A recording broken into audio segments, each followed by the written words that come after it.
This Hansi Flick Barcelona is not normal, and I'm not saying that to exaggerate.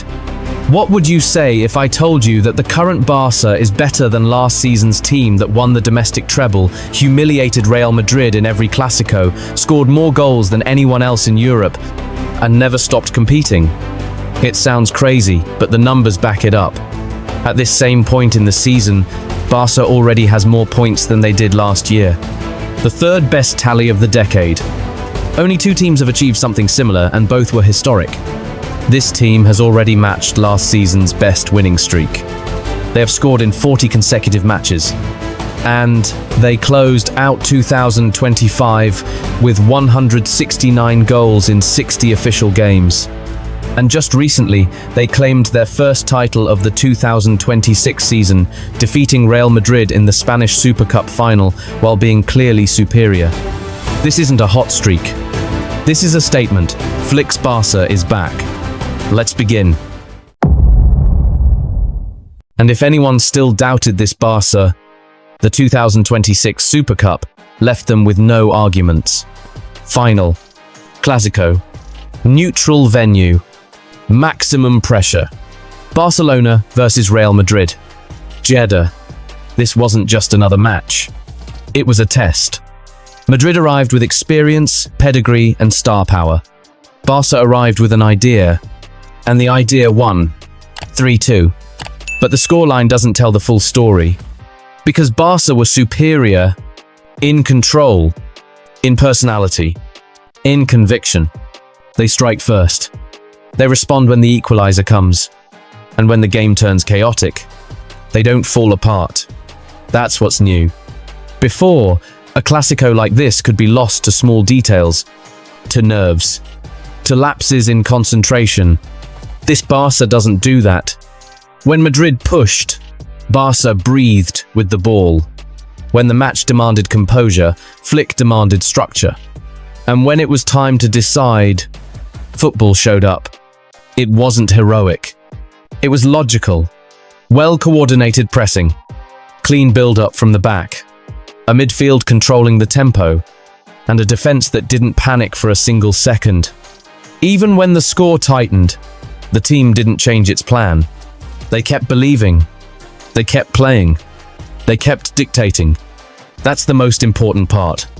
Because winning a final is good, but winning it like this says much more. The Super Cup wasn't an isolated title. It was a message. This Barça doesn't compete to see what happens. They compete to impose themselves. And doing it against Real Madrid in a final on neutral ground and being the better team is no coincidence. It's the result of a clear idea, of a solid structure, and of a team that knows exactly who it is. The first trophy of the Flick era in 2026 didn't come from inspiration. It came from conviction. And when a project starts winning like this, it usually doesn't stop. What we're seeing is no coincidence. It's not a good run of form. It's not a couple of inspired matches. And it's not the typical moment of hype that fades away. What Hansi Flick has built is a project with a clear direction. From day one, Flick had a very specific idea of what he wanted. A dominant Barcelona without being fragile, aggressive without losing control, brave but intelligent. This Barça doesn't play well only when everything clicks. They play well even when the game gets complicated. Nothing happens by accident.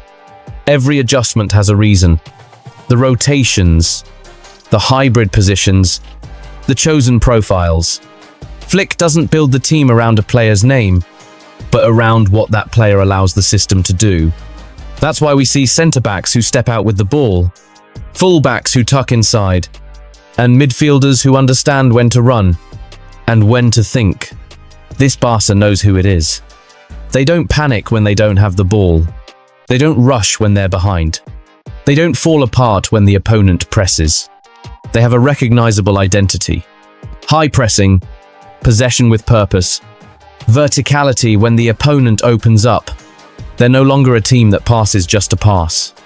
They're a team that passes to hurt. And this is the real difference. This Barça doesn't collapse. When they take a hit, they respond. When they go behind, they insist. When the game becomes uncomfortable, they grow stronger. Comebacks aren't a coincidence. They're a direct consequence of mentality.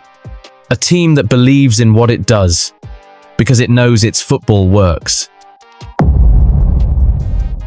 After winning the league, Hansi Flick did something not every coach dares to do. He didn't settle.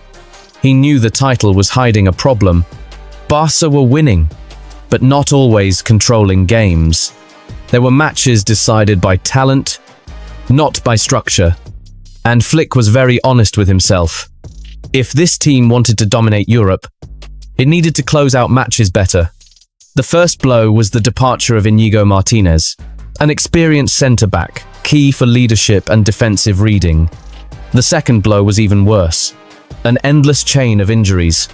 But it wasn't just defenders who went down. Key pieces for the team's balance were lost. Pedri, the one who organizes. Raphinha, the one who triggers the press. Without them, the defense was exposed. And the team felt it. Instead of improvising, Flick experimented. He tried different centre-back pairings, changed profiles, adjusted defensive lines. Some decisions worked, others didn't. There were costly mistakes. There were doubts. And there was criticism. But Flick didn't cling to any solution out of pride. Every mistake was information. Every match, another test. The important thing is that Flick never lost his way. He wasn't simply trying to defend better. He wanted to defend with the ball, win it back quickly, and attack from a solid structure. That's why he insisted on profiles capable of building from the back, on calm centre-backs, and on a holding midfielder who could protect space better. And then, when many started to doubt, when it seemed like the defence would never stabilise, Flick found the solution. It wasn't a star signing.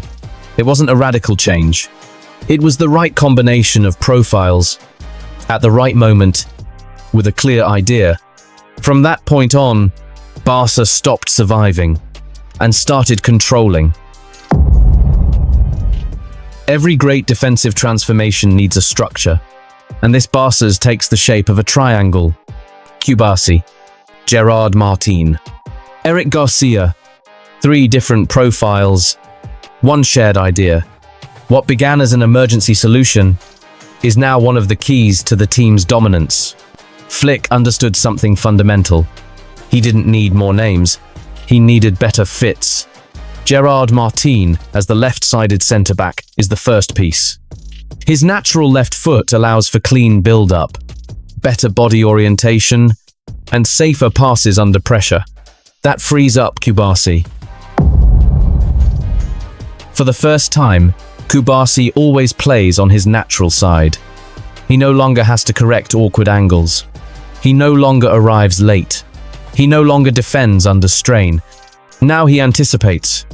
He reads the game earlier. He controls the timing. The result is obvious. More composure, fewer mistakes, and an authority beyond his age. Against Betis, he completed 87 passes with 100% accuracy. No one in history had ever done that in that context. Gerard Martin is the kind of centre-back who doesn't show up in the highlights, but holds the entire team together. Strong, but clean. Aggressive, but intelligent. He leads La Liga in tackles and interceptions per 90 minutes, wins 84% of his aerial duels, and commits fewer fouls than any centre-back of his profile. In the locker room, the nickname Gerard Maldini started as a joke. Today, it's said with respect, because he doesn't just defend, he breaks lines, starts plays, switches the point of attack with precision. And then there's Eric Garcia, the player who makes everything work. He's not a fixed centre-back. He's not a pure defensive midfielder. He's the link. From his hybrid position, Eric closes spaces, reads second balls, and balances the team when others attack. He's the one who allows Barça to press high without breaking apart. the one who shows up where no one expects him, the one who always offers a passing lane. That's why his level feels out of this world. And when the structure was starting to take shape, the final piece arrived. João Cancelo. This wasn't just any signing, it was a statement. Cancelo had better offers. More money, more security. But he chose Barça. He chose the project. He chose the idea. He chose Hansi Flick. In modern football, that's rare. Cancelo accepted a pay cut and arrived with no guarantees of being a starter. That speaks to commitment, but also to confidence. Confidence that his football fit perfectly into what Flick wanted to build. Cancelo doesn't occupy a position. He occupies spaces. He can play on the right or on the left. He can tuck inside as a midfielder. He can stay wide to provide width. He can arrive in the final third to decide. That versatility gives Flick something crucial: control. Control of rotations. Control of the tempo. Control of physical load. With Cancelo in the team, everything fits better. Jules Koundé and Eric Garcia can move back to the center when needed. Alejandro Balde has less pressure and more clarity going forward. Gerard Martin stops being a stopgap at fullback and consolidates as a centre-back. Cancelo doesn't compete. He complements. Before Cancelo, Barça defended well, but stretched. After Cancelo, the team becomes compact. His positional awareness keeps the line from breaking. His experience brings calm to chaotic moments, and his technical quality prevents unnecessary losses at the back. It's not just defense, it's intelligent defense. Cancelo has played for the biggest clubs in Europe. He's won, he's competed, he's endured big matches. That experience shows. On difficult nights, when the game demands composure more than legs, Cancelo steps up. He doesn't shout, he doesn't hide. Organize. And if the defense already looks solid, the final safety net is a different story. Because today, FC Barcelona may have the best goalkeeper in the world. Joan Garcia isn't just in form, he's dominating his position. Every match sends the same message. To score against Barça, you have to do something extraordinary. Joan Garcia has it all. Cat-like reflexes, elite anticipation, perfect positioning, and a reading of the game that goes beyond the goal. He doesn't wait for the shot. He senses it. He reaches balls that seem impossible. And, most importantly, he's ready for the second play. That's where he makes the difference. There are matches that explain his impact better than any statistic. Tense derbies, tight games, moments where conceding a goal changes everything. And that's when Joan Garcia appears. He doesn't hide. He doesn't hesitate. He shows up. His saves don't just prevent goals. They stop runs, break the opponent's confidence, and change the emotional state of the match. That's what the great ones do. In Flick's Barça, the goalkeeper isn't just a shot stopper. He's the first defender, and often, the first passer. Joan Garcia understands that role perfectly. He steps out of his box with authority, plays with his feet without panic, always offers a clean passing option. That allows the team to press high, without fear of being attacked in behind. When defenders know there's someone like that behind them, they take more risks. They push higher. They defend on the front foot. Joan Garcia doesn't just make saves. He provides security. And that security spreads. With the defense locked in, and the goalkeeper in a state of grace, Barça can once again be what it has always been: dominant. Because talking about Barça is talking about pressure, possession, and positioning. The 3 Ps of its DNA. Hansi Flick respects that heritage, but he doesn't stop there. He adds speed. He adds verticality. He adds aggression after losing the ball. It's no longer slow possession. It's possession with intent. Moving the ball to attack, not just to have it. This midfield doesn't play to be comfortable. It plays to make you uncomfortable. It presses high, wins the ball back quickly. And when the opponent opens up, it punishes. The interiors arrive. The holding midfielders hold things together, and everything revolves around one figure. Pedri plays with total freedom, because Flick has built the team for it. Others run. Others bite. Pedri thinks. He knows when to slow the game down, and when to split it wide open. He can touch the ball 10 times in a row, or disappear from the spotlight, only to show up exactly where it hurts. What Pedri does doesn't always make the highlights, but it decides matches. In the derby against Espanyol, 2 of his recoveries ended in goals. It wasn't an assist. It wasn't a dribble. It was understanding the moment. Pedri doesn't just create football. He organizes it, speeds it up, and controls it. With a goalkeeper who wins matches, a defense that doesn't fall apart, and a midfield that thinks.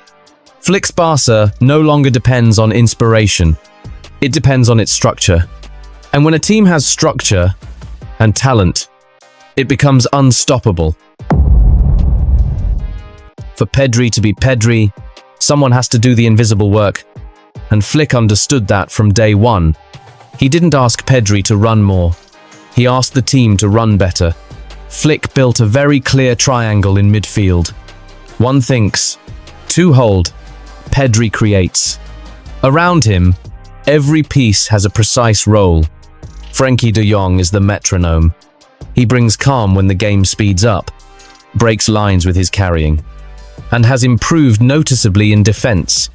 From a deeper position, he's already added assists, and gives the team a clean way out under pressure. He doesn't shine loudly. He shines through control. Marc Bernal and Marc Casado do the dirty work. They press.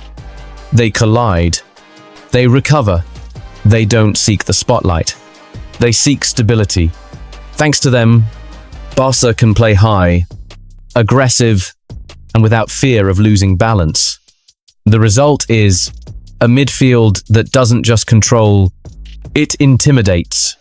It intimidates because it gives no time, because it presses, because it wins the ball back high up, and when the opponent lifts their head, Barca are already attacking again.